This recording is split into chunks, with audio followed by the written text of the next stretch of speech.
दिसंबर को हमारी सरकार ने शपथ ली थी। हमने आपके बीच में कहा था कि अगर हमारी सरकार आएगी तो कांग्रेस के समय में जो पेपर लीक हो रहे थे, 19 में से 17 पेपर लीक हुए थे, और हमने आपके बीच में कहा था कि ऐसे लोगों को किसी कीमत पर नहीं बख्शेंगे। 16 तारीख को हमने SIT गठित की और आज 110 से भी ज्यादा ऐसे माफिया को गिरफ्तार करने का काम हमारी पुलिस ने किया है। ये हम आपको बताना चाहते हैं। हमने कहा यह गैंगस्टर आते हैं, आपने देखा होगा उत्तर प्रदेश वाला आ रहा है तो राजस्थान के अंदर आ रहा है, हरियाणा से कोई पड़ोसी प्रदेश से आ रहा है तो राजस्थान में, क्योंकि वहां तो भाजपा की सरकार थी, गुजरात हो, MP हो, उत्तर प्रदेश, हरियाणा सब जगह भाजपा की सरकार थी, वहां से बदमाश थे, राजस्थान को शरण स्थली बना लेते थे। हमने कहा हम एंटी गैंगस्टर फोर्स बनाएंगे और हमने एंटी गैंगस्टर फोर्स बनाई तो आपने देखा होगा देश से ही नहीं दुनिया में जहां भी बैठा है मां से भी ऐसे लोगों को खींच कर ला रहे और सलाखों के पीछे बंद करने का काम हमारी सरकार कर रही है। हमने कहा था कोई भी गैंगस्टर राजस्थान के अंदर आएगा नहीं, अगर गलती से आएगा तो वापस जाएगा नहीं, ये हमने कहा है। मित्रों, मैं आपसे कहना चाहता हूं, आपने देखा होगा हमने कहा था कि हम ERCP को लेकर के आएंगे 2 महीने के अंतराल में, क्योंकि हमारी सरकार 15 दिसंबर को बनी थी। 27 जनवरी को हमने मध्य प्रदेश, राजस्थान और केंद्र के बीच में समझौता किया कि हमारे 13 जिले जो अब 21 जिले हैं उन 21 जिलों में पीने को भी पानी मिलेगा और हमारे 2,80,000 हेक्टेयर सिंचाई के लिए भी पानी मिलेगा। वो हमने करके दिखा दिया और आने वाले समय में उसका शिलान्यास भी होने वाला है। और एक और मैं कहना चाहता हूं कि शिलान्यास भी होगा और उद्घाटन भी मोदी जी करेंगे और शिलान्यास भी मोदी जी करेंगे। मित्रों, हमने आपके बीच में कुछ वायदे किए थे। हमने कहा था कि हमारी सरकार आएगी तो किसान को सम्मान निधि देने का भी काम करेंगे। आपने देखा होगा टॉप की धरती से 29 जून को किसानों को सम्मान निधि देने के लिए हमारी पहली किस्त 65 लाख किसानों को 650 करोड़ देने का काम हमारी सरकार ने किया है। यही नहीं, हमने कहा था सामाजिक सुरक्षा पेंशन को हम 15% बढ़ाएंगे। आपने देखा होगा सामाजिक सुरक्षा पेंशन को भी बढ़ाने का काम किया। हमने 1000 से 1150 किया और झुंझुनू की धरती से हमने 88 लाख हमारी माता बहनों को, बुजुर्गों को, दिव्यांगों को 1030 करोड़ रुपए देने का काम एक दिन में ही किया। और मैं आपको कहना चाहता हूं कि जो हमने वायदा किया है एक एक वायदे को हम पूरा करेंगे। मेरे साथ युवा साथी आते हैं, कहते हैं कि साहब ये तो कभी जगह नहीं निकाली, बार बार ऐसा ही होता है। हमने युवा साथियों से कहा है हमारी विधानसभा चल रही है, आप तैयारी करिए, इसके बाद जगह ही जगह मिलेंगी आपको। राजस्थान निकालेगी, जगह निकालेगी और हमारे युवाओं को पूरी तरह से मौका देगी, पूरी तरह से मौका देगी।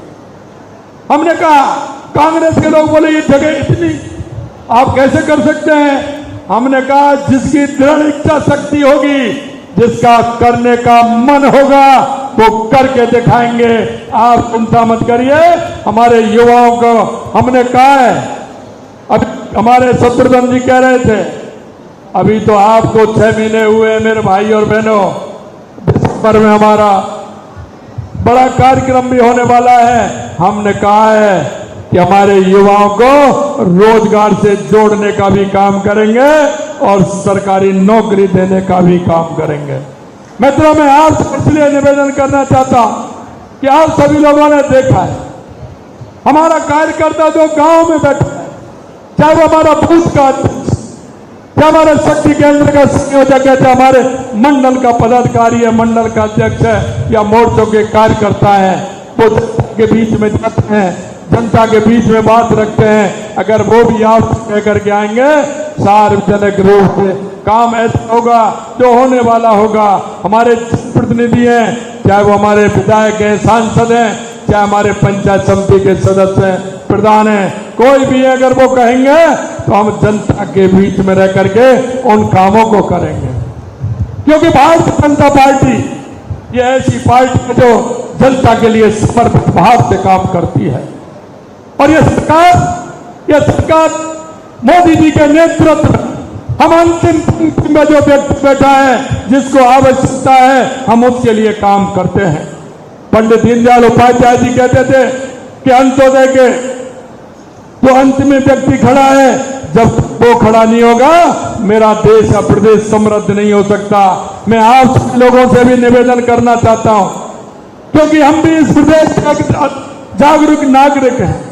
हम सबका कर्तव्य बनता है कि ऐसे कोई व्यक्ति हो समाज के अंदर, मेरे गांव में हो, मेरी ढाणी में हो, मेरे मोहल्ले में रहता हो, मेरे अपार्टमेंट में रहता हो, जो ऐसे लोग हो जिनको केंद्र की और राज्य सरकार की योजनाओं का लाभ से वो जीवन उसका अच्छा, उसको उस योजना का लाभ मिल सके। हम सबको उन योजनाओं को लाभ देने के लिए भी हमको तत्पर रहना है, क्योंकि उस व्यक्ति को पूरा लाभ मिले और लाभ मिल करके उस मुख्य धारा में वो व्यक्ति जुड़ सके।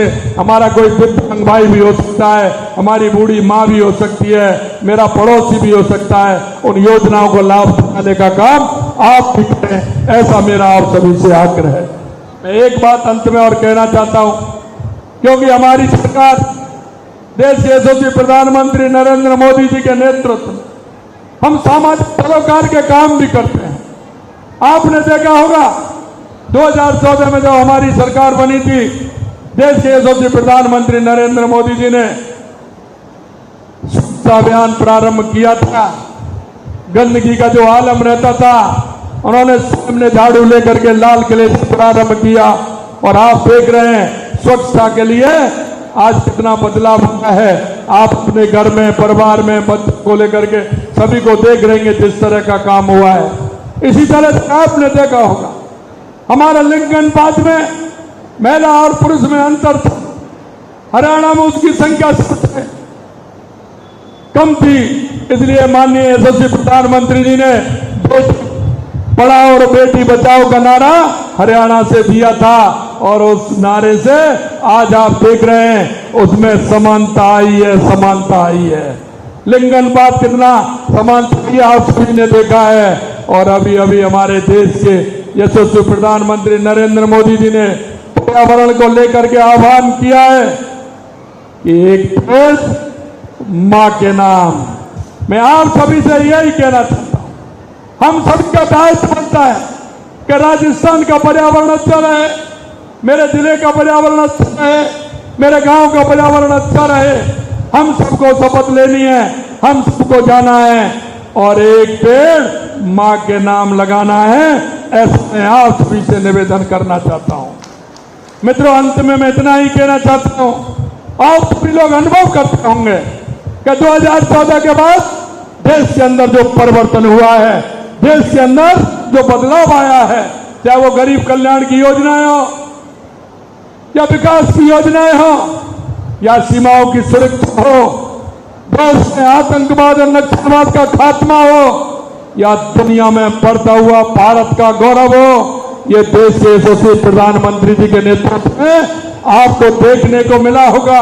मैं आपसे यही कहना चाहता हूं, हम भी एक नागरिक हैं, विशेषकर युवाओं से कहना चाहता हूं, जिनको 18 साल के होते हैं उनको मत देने का अधिकार मिलता है, लेकिन उसके साथ साथ आपको सोचने का भी एक मौका है, आप कर्तव्यों को करने का भी एक मौका है कि हम देश के बारे में, समाज के बारे में, अपने प्रदेश के बारे में सोचें और इस तरह की योजनाओं को आगे बढ़ाने में हम जल्द का भी सहयोग करें और हमारे पर्यावरण को बचाएं। इस तरह के सामाजिक सरोकार में भी हम भाग लें। आप सभी लोग इतनी बड़ी संख्या में आए हैं और माननीय हमारे विधायक शत्रुघ्न गौतम जी को एक बार जोरदार ताली बजा के जन्मदिन की शुभकामनाएं भी दीजिए आपके लाडले विधायक जी को।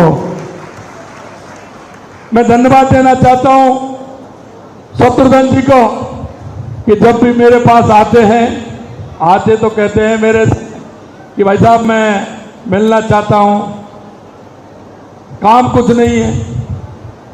मैंने कहा आ जाइए, लेकिन जब भी जाते हैं 2, 4, 5 कागज लिए बिना नहीं जाते। केकड़ी की जनता का कुछ ना कुछ लेकर के जाते हैं। मैंने कही शत्रुघ्न जी बहुत विचार हो, मिलने का समय 2 मिनट का कहते हो, आते हो, लेकिन केकड़ी की चिंता आपको इतनी लगी रहती है, कोई ना कोई पेपर, नया पेपर लेके आते हैं। बस यही काम रह गया है और धीरे धीरे आपने देख लिया 4 काम के लिए कहा मैंने और इसमें 17 काम तो हो गए और अभी भी कल भी लेके गए मेरे को कि साहब ये भी और काम है। मैंने कि भाई अभी रुकिए, इतनी जल्दी मत करिए आप। इस तरह से हमारे वो हैं कन्हैया लाल जी, वो भी यही काम करते हैं। मैं आप सभी से कहना चाहता हूं, हमारी वरिष्ठ भाजपा नेता हमारी बहन अनीता जी बैठी हैं, लाम्बा जी बैठे हैं, कि हमारी सरकार ने जो आप वायदा किया है, हमारे जो पहले संकल्प पत्र में जो हमने आपसे वायदा किया है, उस वायदे को तो पूरा करेंगे ही, लेकिन हम आपसे कहना चाहते हैं कि हम जनता के बीच में रहते हैं, जनता के कामों को देखते हैं। आप चिंता मत करिए, निश्चित रूप से हमारे सभी जनप्रतिनिधि आपके बीच में रहेंगे और समस्याओं का मिल बैठ करके समाधान करेंगे। मैं आप सभी से इतना ही कहना चाहता हूं, आप सभी ने जो मेरा मान और सम्मान किया, आप इतनी बड़ी संख्या में आए, आप सभी को दिल की गहराइयों से मैं बहुत धन्यवाद और साधुवाद देता हूं। और जो उन्होंने आज मेरे को बताया, मैंने कहा जिला तो छोटा है, लेकिन 3000 यूनिट डोनेट किया है ब्लड में। बहुत धन्यवाद उनको भी देना चाहता हूं और इसलिए भी देना चाहता हूं, मैं गया तो हमारे